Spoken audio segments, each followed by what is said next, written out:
Today we start the lecture on the course Artificial Intelligence.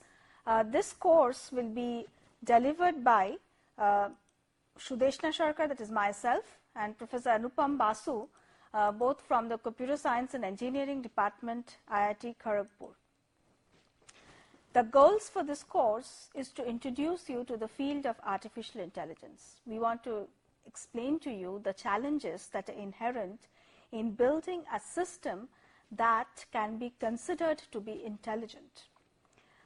In this course, we'll be explaining the key paradigms of artificial intelligence, the core techniques and technologies that are used, and algorithms for some of these techniques.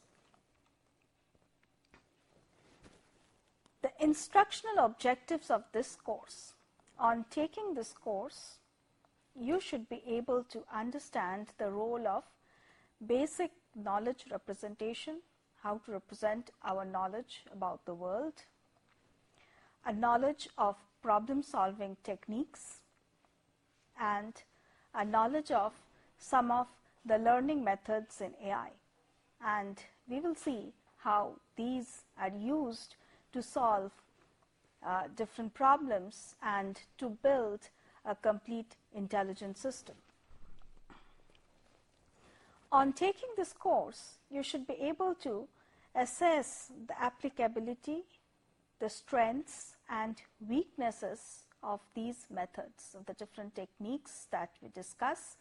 We will discuss the strengths of this method and situations where these methods can be applied to solve different types of problems that require intelligence. You will learn how to develop intelligent systems by assembling solutions to concrete computational problems. The way we will do it is we will look at the different components of intelligence, and for each of these we will discuss ways of solving these problems. And then, depending on the full system, the functionality of the system that you wish to construct or engineer, you can put together some of these solutions to get the full system. After you have taken this course, you should be able to appreciate the role of problem solving, the role of natural language processing, the role of computer vision, etc., in understanding human intelligence from a computational point of view.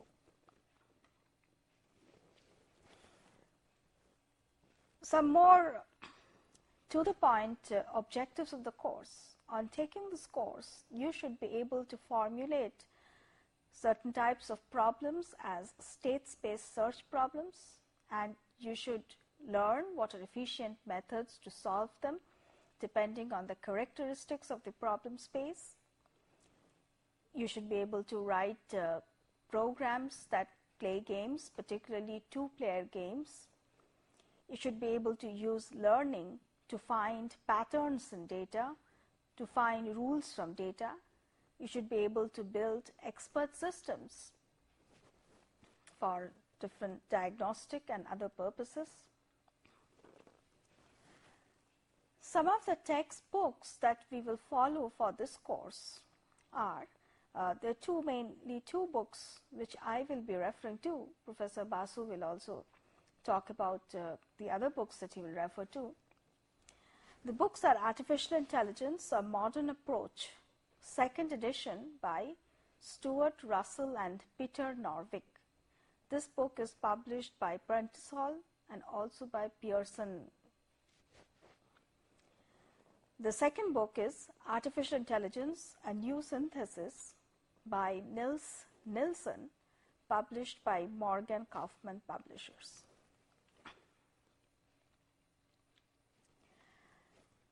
Today's lecture will be the first lecture in the series. The first module for this course is the introduction, and today's lecture is the first lecture in this module, which is Introduction to AI. Now let's come to the objectives of today's lecture. The instructional objectives of today's lecture is, number one, to understand the definition of artificial intelligence, what artificial intelligence is, what is it about. Secondly, we will be discussing the different faculties that are involved with intelligent behavior, the different components that define intelligence. We will also be examining the different ways of approaching AI. And finally, we will also look at some example systems that have been constructed, that are well known, popularly known, which use AI. And lastly, we will also take a brief look at the history of AI.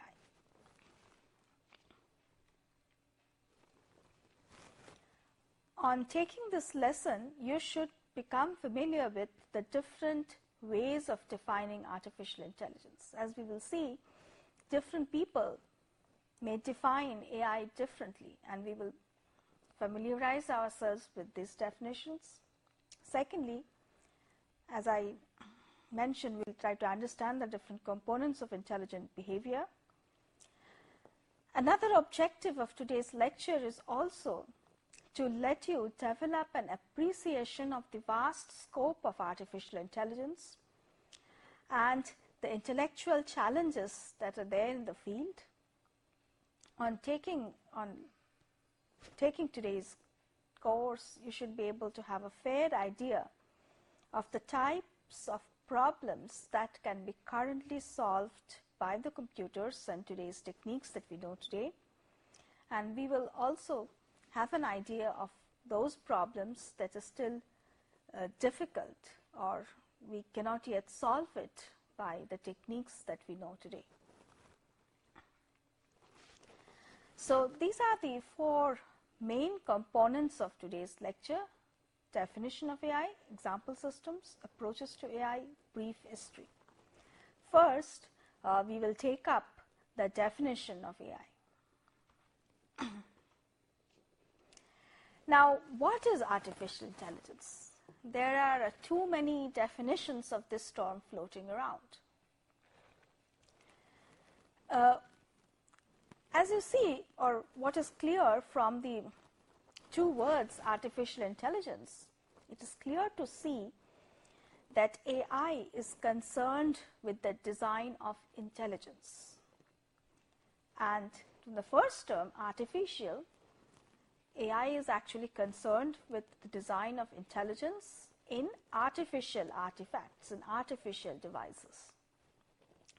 So systems, artificial systems or man-made systems, and building intelligence into them. This term was coined by McCarthy in 1956 in a famous conference, the Dartmouth Conference, which we will have occasion to talk about later. Now, the term artificial is easy to understand, but what is intelligence? It's very difficult to define intelligence.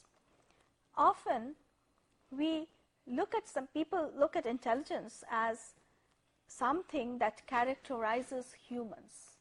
If you take human beings to be intelligent, you can say artificial intelligence means having behavior which is like a human.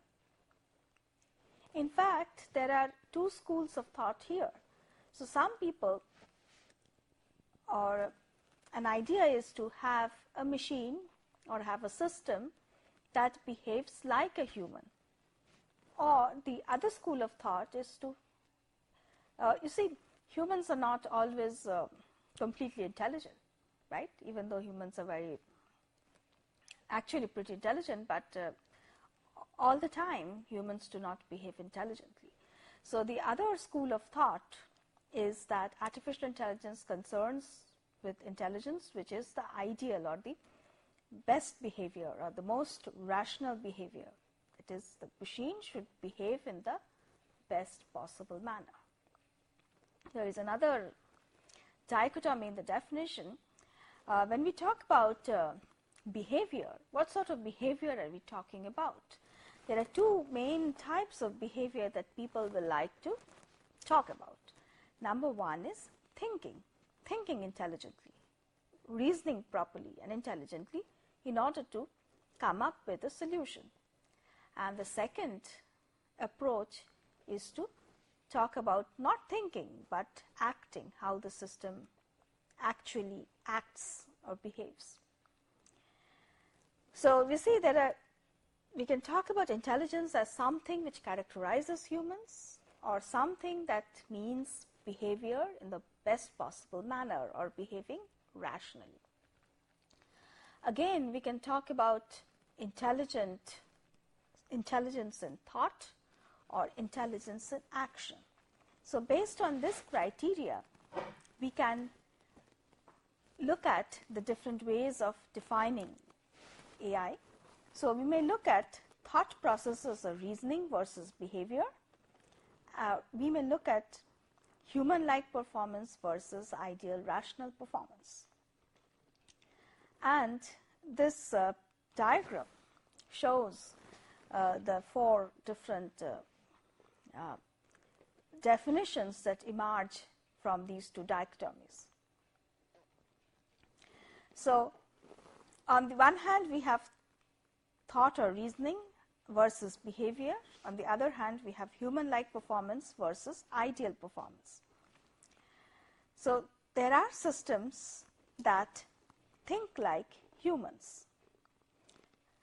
For example, we will discuss the famous Turing test, which was devised by Alan Turing,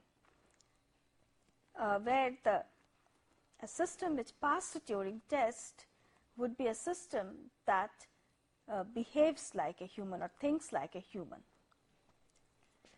The second definition is systems that think rationally.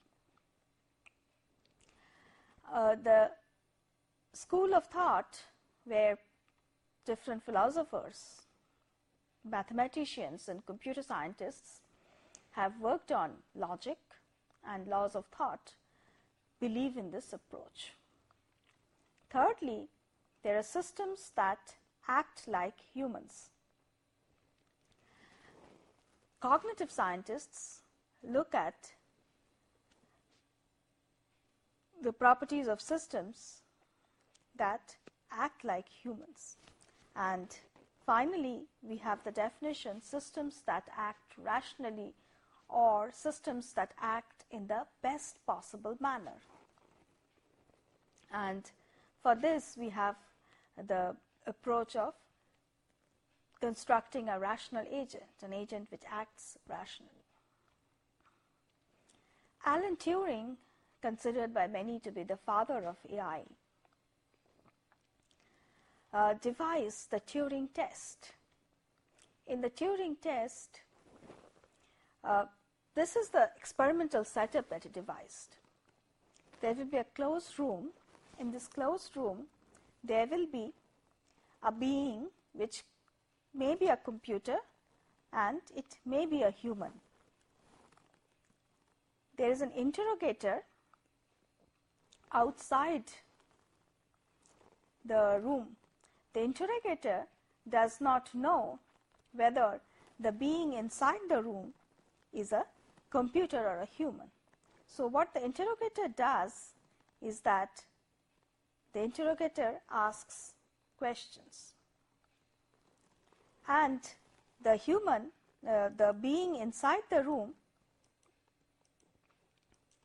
processes these questions and returns some answer.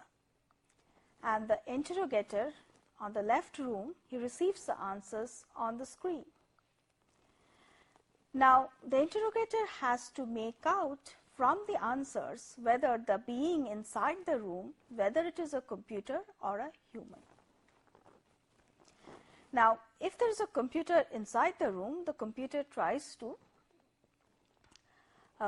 convince the interrogator that it's actually a human being in the way it answers to the questions. And it's the task of the interrogator to decide who is human. So this is a schematic diagram of Turing test. This is the interrogator sitting in front of the terminal. This is a walled room.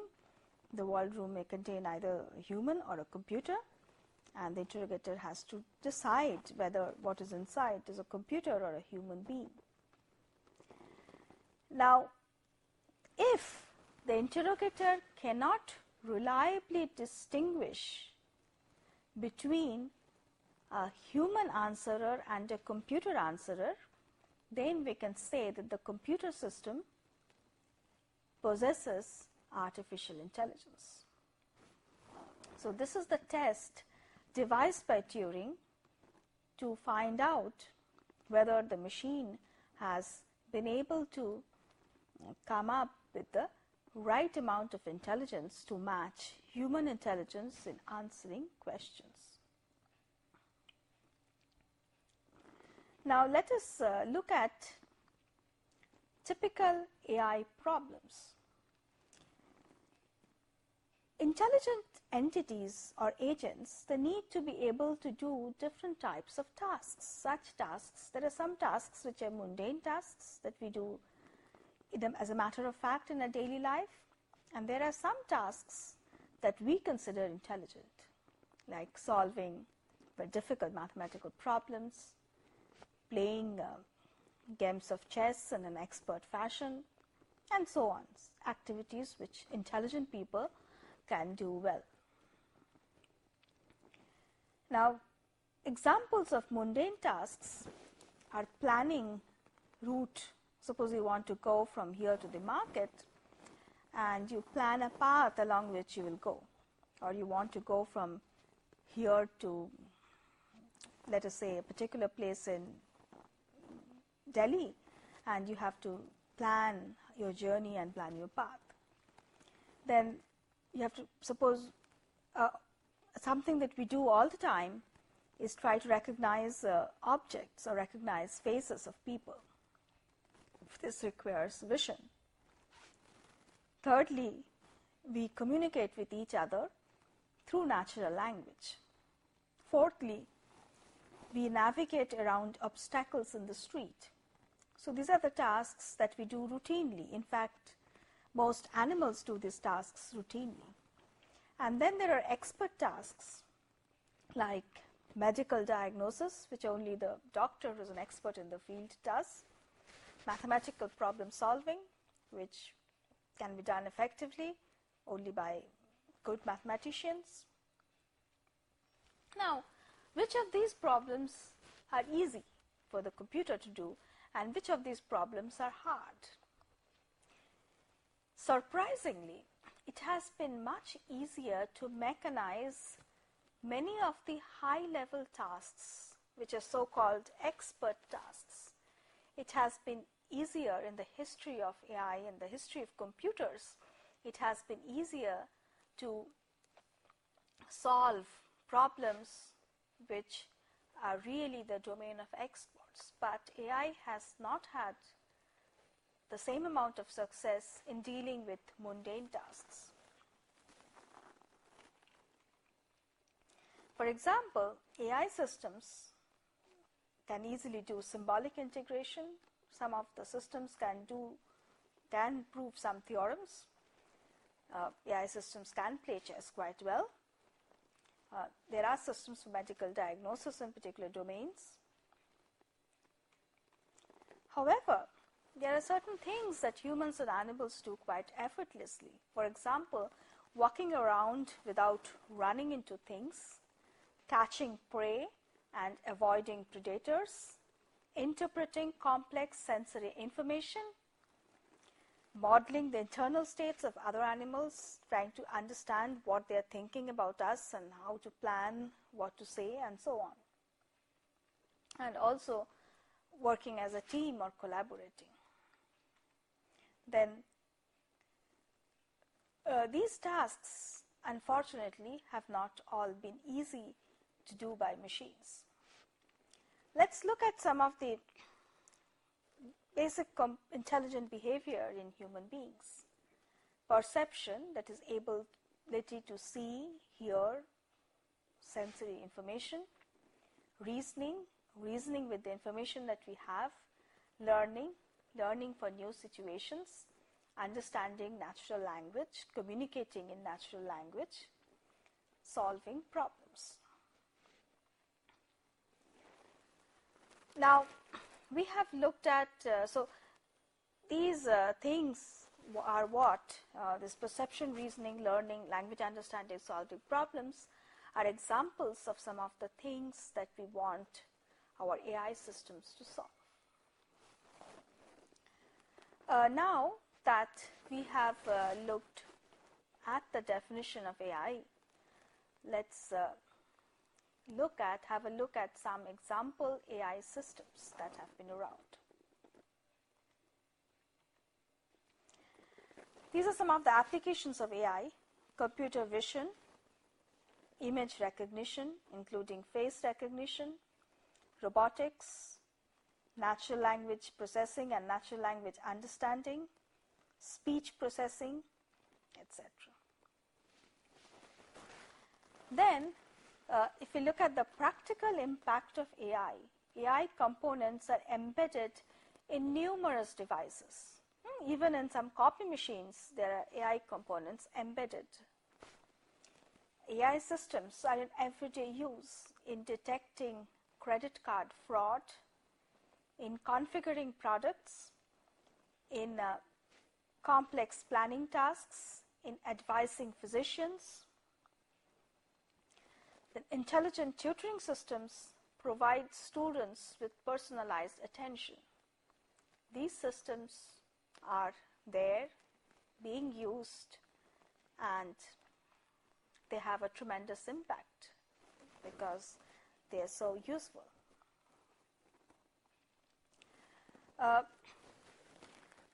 This is a system, ALVIN, which stands for Autonomous Land Vehicle in a Neural Network.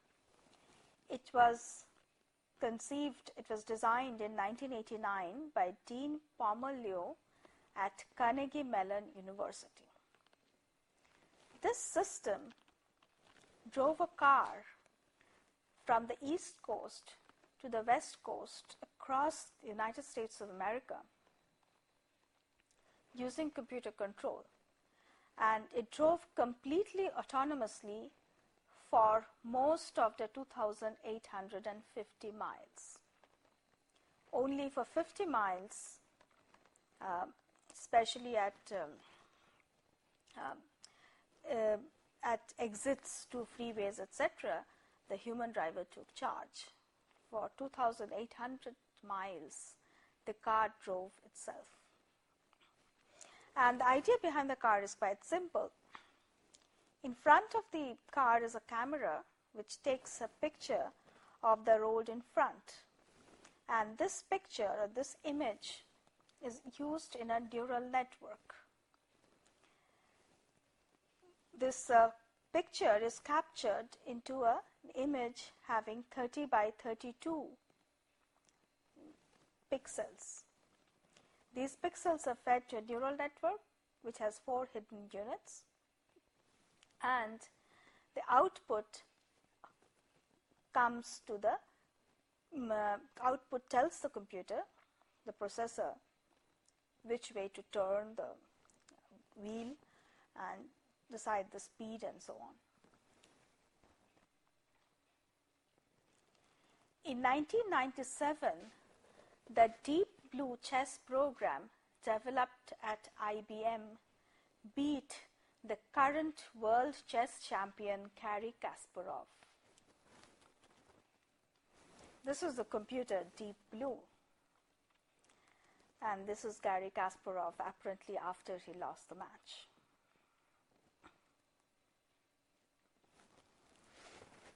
In machine translation, if we could have immediate translations between people speaking different languages, that would be a remarkable feat, and it has very wide-ranging economic and cultural implications. In the world today, there are people speaking so many different languages, and we do not understand the languages of many other people. Even in India, as you know, there are so many languages. There are more than 20 official languages, and I cannot understand the language of each Indian. So wouldn't it be nice if we had a system which would do simultaneous machine translation so that we can effortlessly understand each other?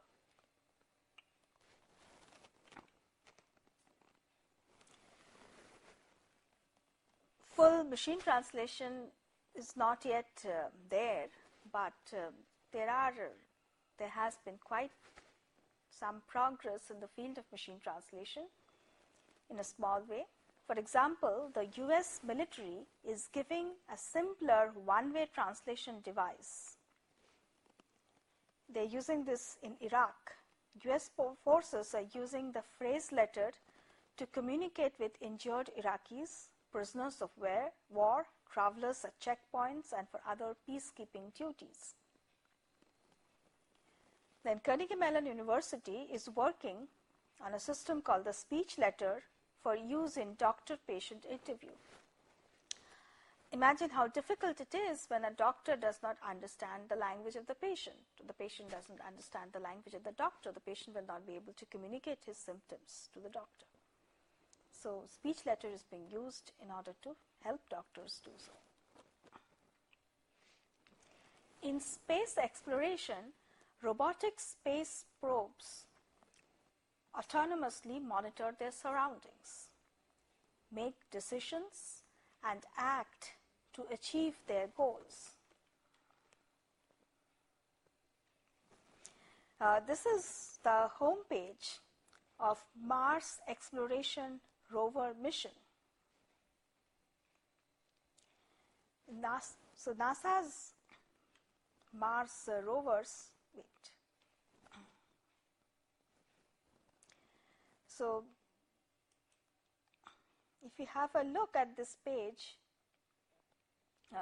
hosted by Jet Propulsion Laboratory, this page brings us live the explorations that are being carried on by the Mars rover.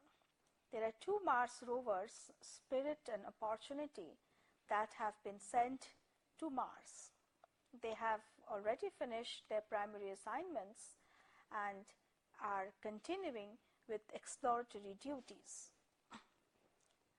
So these two pages contain updates of Spirit, and this page contains the update of Opportunity. For example, let me read for you an excerpt from the Spirit update. Just a little rat. Spirit spent the last few sols investigating pot of gold, including a successful grind with the rock abrasion tool. That is what rat is. A rat is a rock abrasion tool. So what Spirit is doing is using a rock abrasion tool and getting samples of rocks from the surface of Mars. And it's trying to find out what chemicals are present in the rock. So one of the objectives of this mission is to find out whether there is water in Mars. In fact, these Mars rovers have been able to trace the presence of water from the rock samples in Mars. Then Opportunity is going from Virginia to London. These are two different locations defined on the Mars surface. And Opportunity is currently in a crater called the Endurance crater, and it is abrading and examining rocks. This image shows the area inside Endurance crater that Opportunity has been examining. The rover is investigating the distinct layers of rock that make up this region.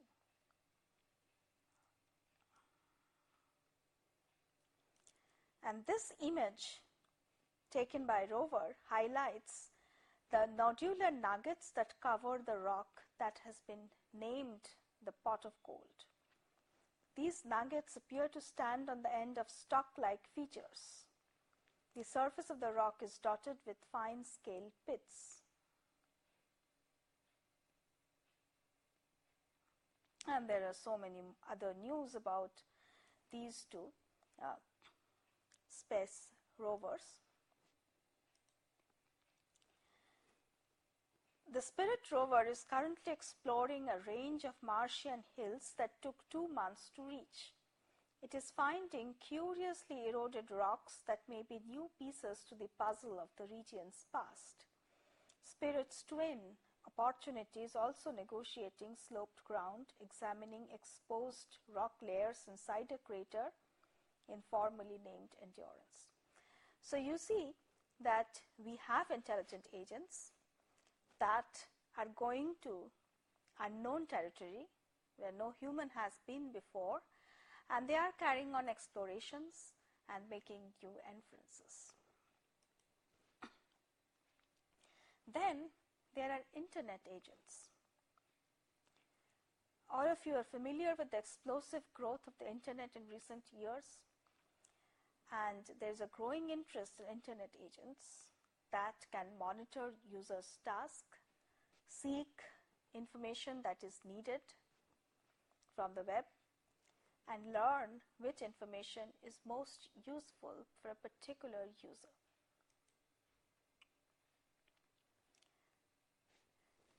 Now that we have looked at different example systems that use artificial intelligence, we will briefly look at some approaches to AI and some approaches to solving AI tasks.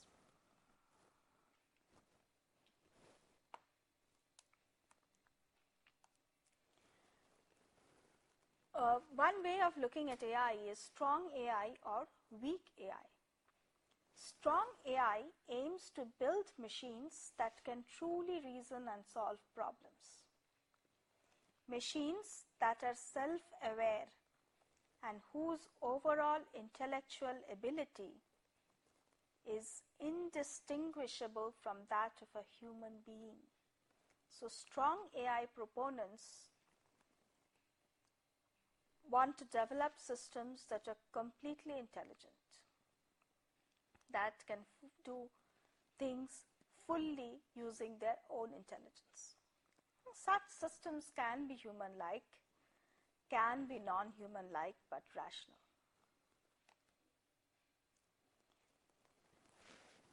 When AI was first conceived in the 1950s and 1960s, there was a huge optimism about AI, and there was a prediction that very soon AI systems will be able to overtake humans and be able to do everything that a human can do, and can do them much better and do tasks that humans cannot do within a short time.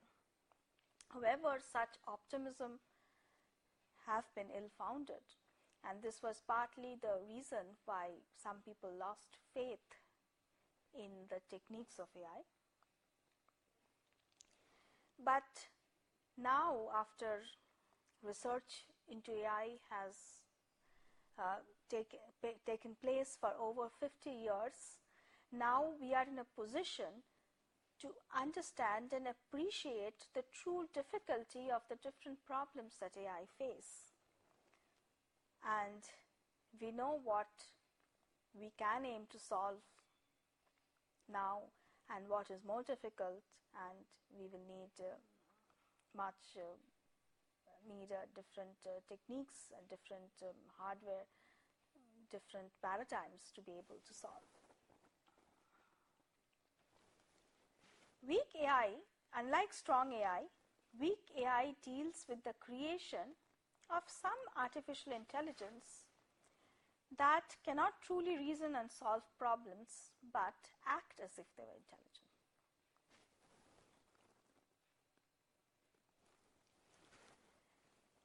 So the proponents of weak AI claim that machines which have been suitably programmed can simulate human cognition, appear to behave intelligently, appear to do tasks well and intelligently without really having the same intelligence or understanding as humans possess.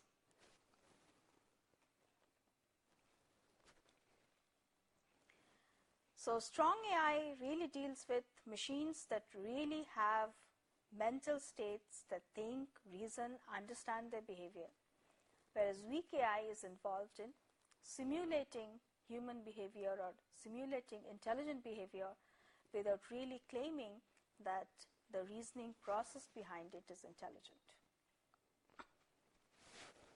Applied AI, the goal of applied AI is to produce commercially viable smart systems.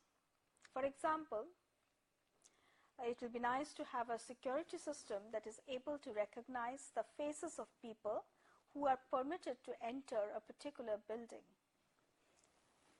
So there are certain applications which are useful to us, and applied AI aims to solve these applications intelligently, not necessarily to construct a complete intelligent agent, but an agent which is intelligent in doing a specific task.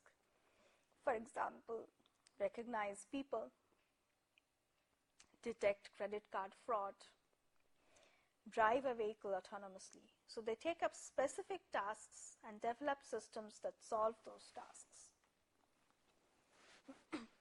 Fourthly, cognitive AI deals with the studies where computers are used to test theories about how the human mind works. Cognitive scientists want to understand how humans act, how humans behave, how humans think.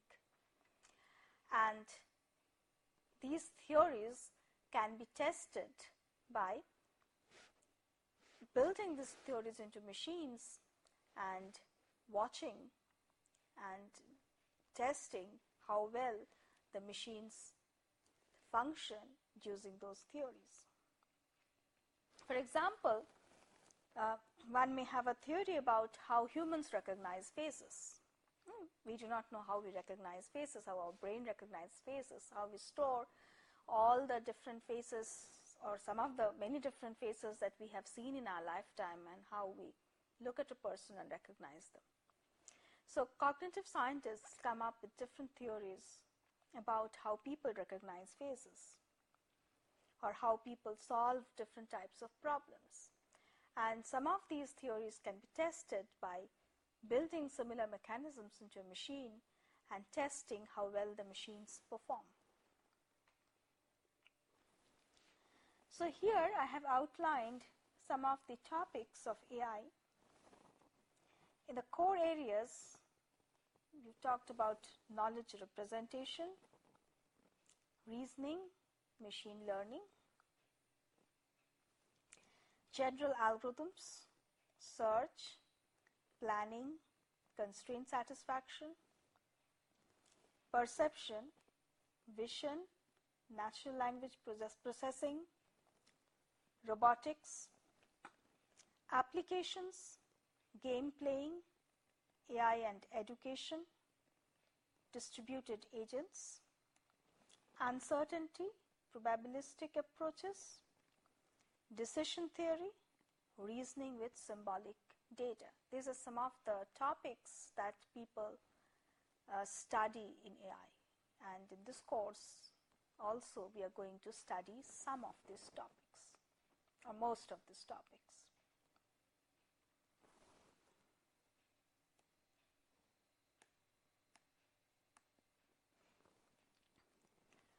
Today's successful AI systems operate in well-defined specific domains, employing narrow or specialized knowledge.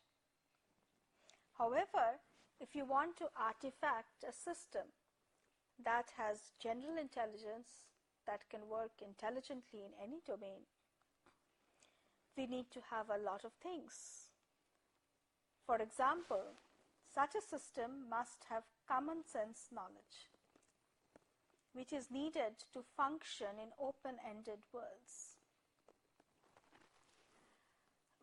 We use such a huge amount of common sense knowledge or background knowledge to do our tasks well.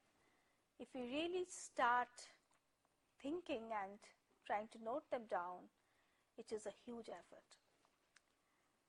There is an effort at Stanford University by Doug Leonard, Guha and others, called the Psych project, whose objective is to document all common sense knowledge so that one can have a system that can use all this common sense knowledge for their reasoning.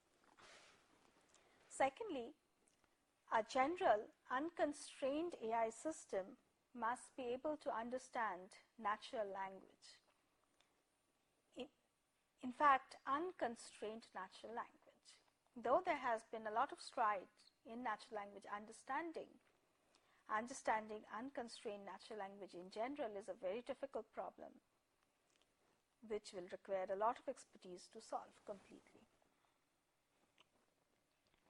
What can today's AI systems do? We have systems that can recognize faces. We have almost autonomous vehicles.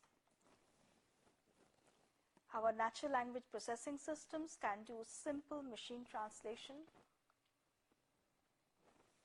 Our expert systems can do medical diagnosis in a narrow domain. Our spoken language systems are capable of 1,000-word continuous speech. Planning and scheduling systems are used in Hubble telescope experiments. You may know that Hubble telescope is one of the most well-known telescopes which have been around for several years. Now there's a talk of dismantling it because it has become quite old, and the cost of maintaining it has become huge. But it has, for a long time, the Hubble telescope has been a most important telescope for gathering a lot of data. And there are so many people who want to use the Hubble telescope. There's a complex planning and scheduling problem to schedule these tasks on the telescope, which has been done by AI systems. In learning, our text categorization systems can work and categorize the text in about 1,000 topics. In games, AI systems have achieved grandmaster level in chess, where the systems become world champions. We have good programs playing checkers, but there are many limitations to what AI cannot do yet. AI systems currently cannot understand natural language robustly. AI systems cannot surf the web yet or interpret an arbitrary visual scene. We have seen that they can recognize facial images or work in a narrow domain of recognition. AI systems cannot fully learn a natural language. They cannot construct plans in all sorts of dynamic real-time domains in general. And AI systems do not yet exhibit true autonomy and intelligence.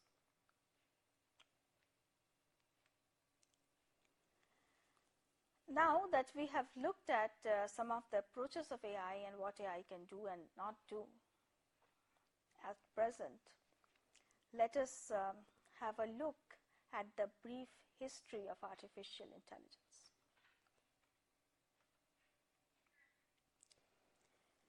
The dream of making a computer imitate us began many centuries ago. Intellectual roots of AI stretch back thousands of years into the earliest studies of the nature of knowledge and the nature of reasoning. The concept of intelligent machines is found in Greek mythology. In 8th century, Pygmalion is credited to have asked the goddess and obtained an ivory statue of a woman built after the fashion that he liked. Hephaestus created a huge robot Talos to guard Crete. So this robot used to go around the island of Crete, hurling stones at invaders and to detract invaders, and if he found an opponent, it would squeeze him to death. Artificial intelligence draws from many areas, from philosophy, from mathematics, from economics, biology, psychology, and from computer engineering, and also from linguistics.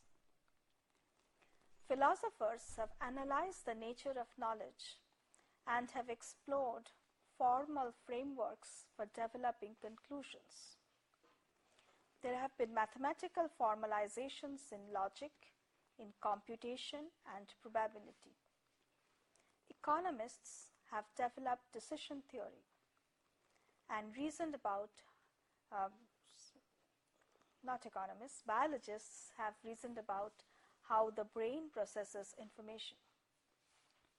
Psychologists have long studied human cognition, and they require a knowledge about the nature of human intelligence.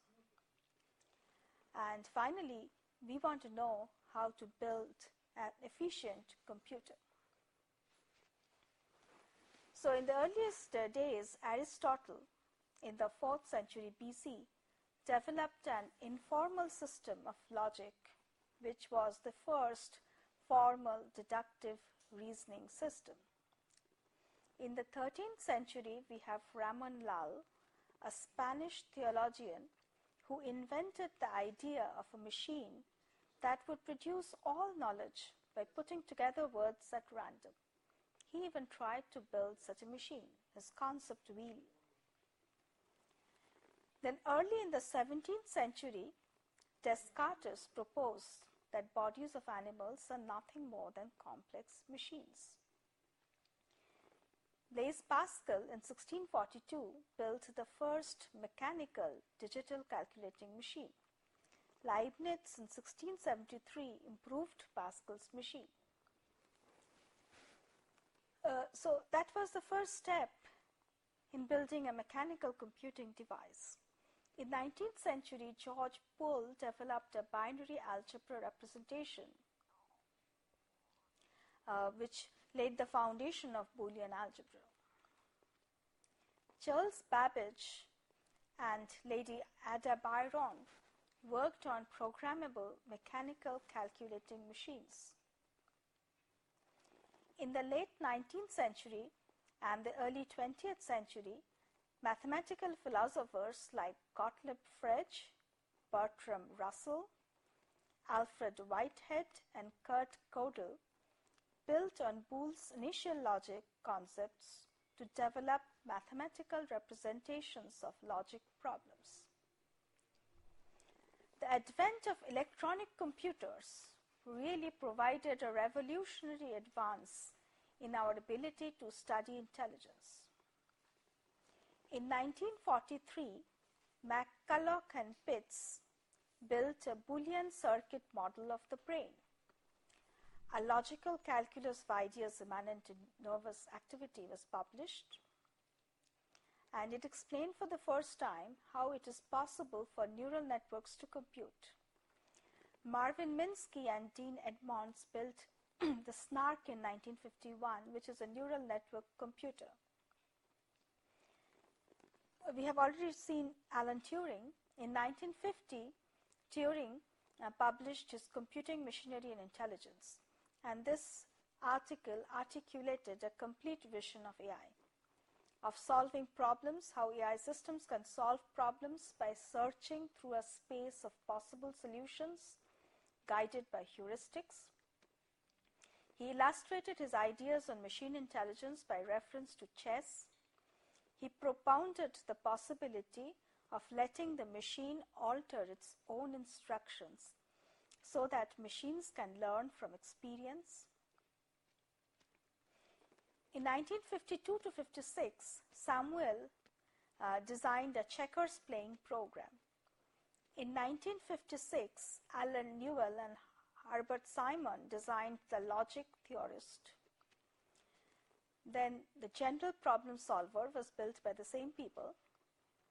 In 1959, Gillarter developed the geometry engine for solving plane geometry problems. In 1956, a meeting was held in Dartmouth where the first researchers in AI met. And in this month-long meeting, the term artificial intelligence was adopted. This conference brought together the founding fathers of AI for the first time. In 1961, James Slagley wrote the first symbolic integration program. This program, SAINT, could solve calculus problems at the college freshman level. In 1963, Thomas Evans' program, Analogy, was designed. It could solve IQ test problems. In 1963, Feigenbaum and Feldman wrote a collection of important articles about AI. Then we have Danny Babrow in 1964, worked with algebra word problems. In 1965, Alan Robinson developed the resolution method. In 1966 to 74, there was a lot of work on computational complexity by not really AI researchers, but by computer scientists, computer theorists, which had a tremendous impact on the field of AI. Before that, people felt that a lot of things were possible by AI and we will soon have an extremely intelligent computer. But the limitations to the computational power was discovered when computational complexity was understood. In 1967, Feigenbaum and others developed the Dendrel program, which was demonstrated, which used to demonstrate and interpret mass spectrum on organic chemical compounds. In 1968, there was a very significant paper by Minsky and Papert, which demonstrated the limits of simple neural net. This paper had a tremendous negative effect in discouraging the field of neural network for the time being. And later, of course, people realized that there are ways of coming out of this problem. In 1969, the robot Shaky, developed at SRI in Stanford, demonstrated locomotion, perception, and problem solving. 1969 to 79, knowledge-based systems are developed.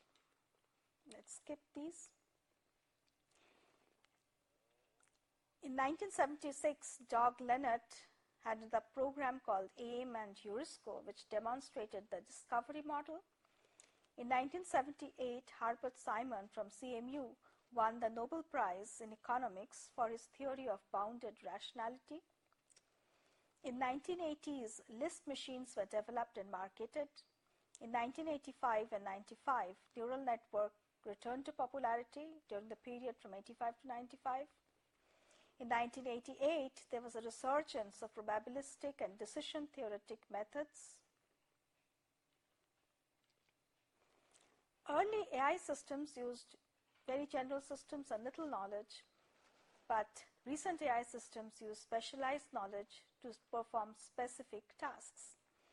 In 1990s, there have been major advances in all areas of AI, including machine learning, intelligent tutoring, multi-agent planning, uncertain reasoning, natural language understanding, translation, vision, and other topics.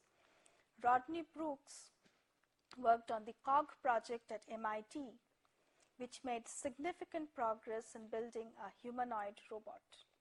We have already looked at the Deep Blue chess playing program. And we have interactive robot pets which have become commercially available, realizing the vision of the 18th century toy makers. In 2000, the Nomad robot explored remote regions of Antarctica.